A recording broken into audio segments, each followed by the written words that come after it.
Jong-Un has overseen an artillery and landing exercise by frontline units deployed near the West Sea as the North flexed its own military muscles ahead of annual US-South Korea exercises. Pyongyang state-run media reported on Saturday that the drill was focused on training for striking and seizing an island.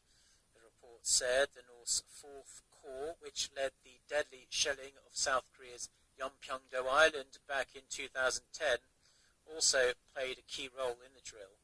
A South Korean daily also carried pictures, as you can see there, of Kim inspecting the drill and watching over the firing of the missiles.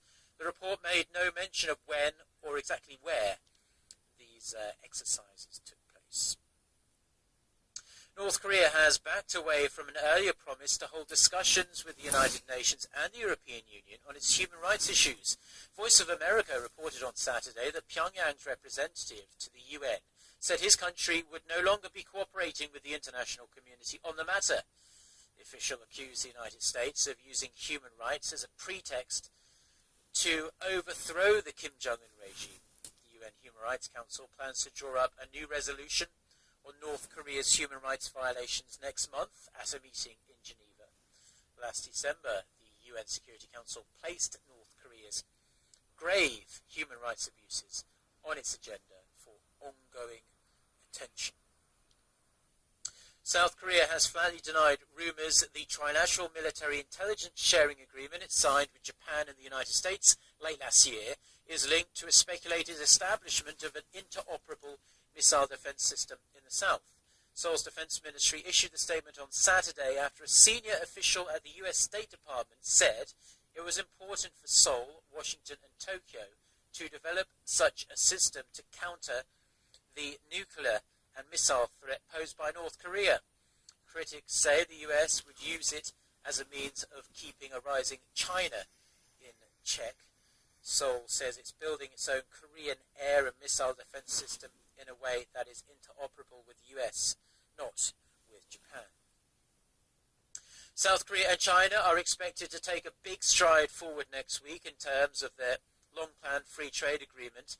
High-level trade ministry official in Seoul says the two sides have reached agreement on a number of previously unresolved technical issues during closed-door talks.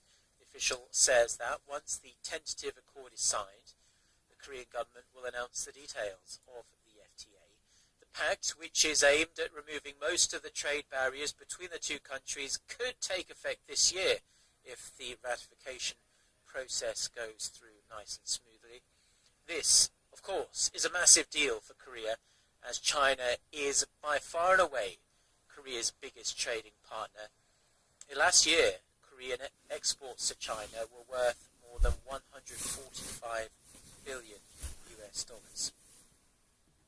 Greece has secured some much-needed breathing space after reaching a deal with Eurozone finance ministers on its bailout package. Brussels has agreed to extend the loan to Athens by 4 months. In return, Greece has promised to honour all of its financial commitments in a timely manner. Jim Young-gil reports.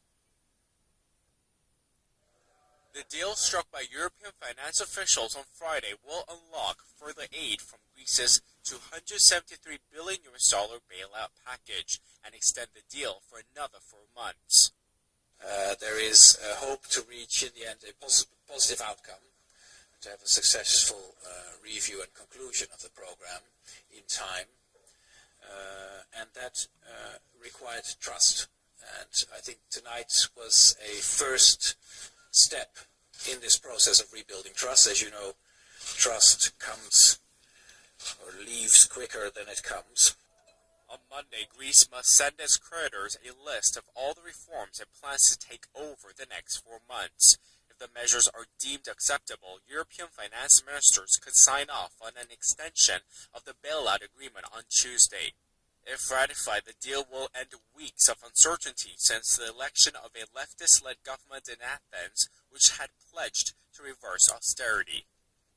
Today, we have found partners amongst those who, up until very recently, looked at us with suspicion.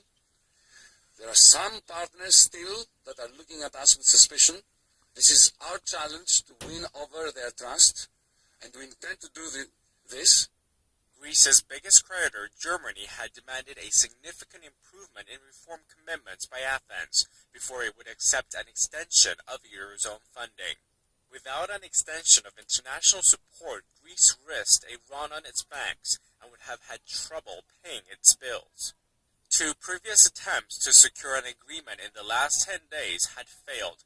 The euro gained ground on news of the deal, but European markets have largely taken the uncertainty over Greece's fate in their stride. 김영길, 아리랑 뉴스.